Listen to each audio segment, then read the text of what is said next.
What's up, everyone? Welcome back to Origami Falcon. My name is Shivam. So, in today's video, I'll be showing you how to make this. But if this isn't enough, how's this? What? That is so cool. It starts out less than a centimeter thick, but when you pull on these two flaps, it's like a whopping 6 inches tall. That is so cool. And yeah, so some cool things that you can do with this is that you can print multiple one of these models, and you can tape them on top of each other or side to side to make like a colossal chain reaction. This model was inspired by BYU, one of their most latest projects, and it's pretty cool. The link to this template is in the description below so you can follow along. Enjoy the video. Alright, so in order to make our barrier over here, which again looks like this, so small, nothing much. In fact, it's barely less than a centimeter over here, as you can see.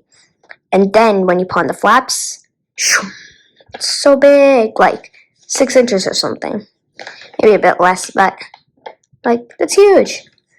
And the cool thing about this is that you can find this template, first of all, down in the description below, and you can go ahead and print it out, and you should get this kind of paper. And if you want to make a taller one, then you can print out multiple templates and you can tape them on top of each other, and that would make a really cool look. Honestly, it looks really cool. Or you can kind of tape them side to side. I'm not sure how that works yet. I'm pretty sure it's like you've got this, then you've got like another one here, and you keep going. But if you find that, then maybe you could put a link or something in the description. And I'm excited to see that. So we're going to start out by cutting this out along these dark lines right here. So these two dark lines right here, and some rather light line right here. So we can go ahead and cut that out. And again, if you don't have scissors, you can fold against these lines right here, and then you can like rip them off. So I'll see you once I'm done. So as you can see here, I have cut it out, and you can throw away these little scraps of paper, unless of course you want to make something else with it, which of course you can. So now, the main thing is that the dotted lines should all be folded in one direction, and the darker lines, or the non-dotted lines, should be folded in one direction. So the best results, as you can see here, occur when the dotted lines are valley folds, or are folded inside, and the darker lines, or the complete lines, are mountain folds and folded outwards. Again, this is just for best results.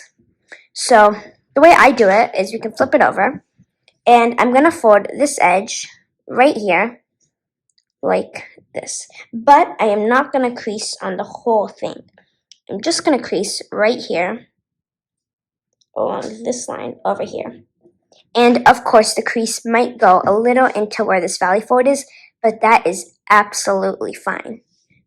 No worries about that, because later on, Randy is going to be folding that down like that. So you can go ahead and make this a mountain fold. Make this one a mountain fold too. So that. And then make the center one a valley fold. And don't worry, if we make the center one a valley fold, the mountain folds won't undo themselves. Okay, so as you can see here, we've got mountain, valley, mountain. So again, a general scheme is mountain along the zigzag like that, and right here as well. Valleys just on these horizontal ones right here. So I'll go through a few.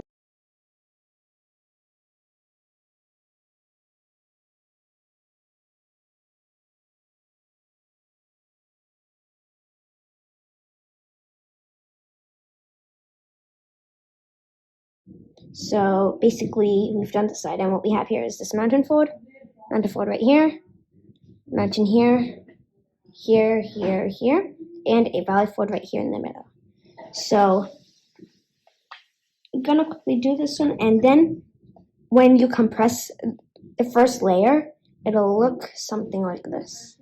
So if we compress this, grab it on both sides and push it down in the middle, you'll get something like this from the top. And we're going to take this fold down to these two ones down here. so that eventually we have one on the top, one in the center, and one on the bottommost. So I'll see you when I've done that. So as you can see here, I've done the folds on all layers. So layer 1, that's done. Layer 2, that's also done. And layer 3 is also done. Now, in the template, one real quick thing is that there's this little strip here, so be sure to cut that off too. But just like I did, if you want, you can keep it as well. But if you'd like, you don't have to. So, again, our end result looks like this. So you can see here, this little strip is over here. That's absolutely fine though, because I would prefer to keep it, honestly, because when we pull it outwards, it kind of makes it a bit easier, as you can see. Otherwise, this part kind of becomes like up bent, so it'd be easier to go like that. But again, it's completely your choice. So we've got both of our models here, and as you can see here, and yeah, so this is our barrier model. I hope you enjoyed the video. Alright, so again, if you decided to make any of the extension models, such as layering it up or taping it side to side, then don't forget to take a picture of that and put that in the comment section below. Other than that, don't forget to subscribe. Have a great day. Until next time.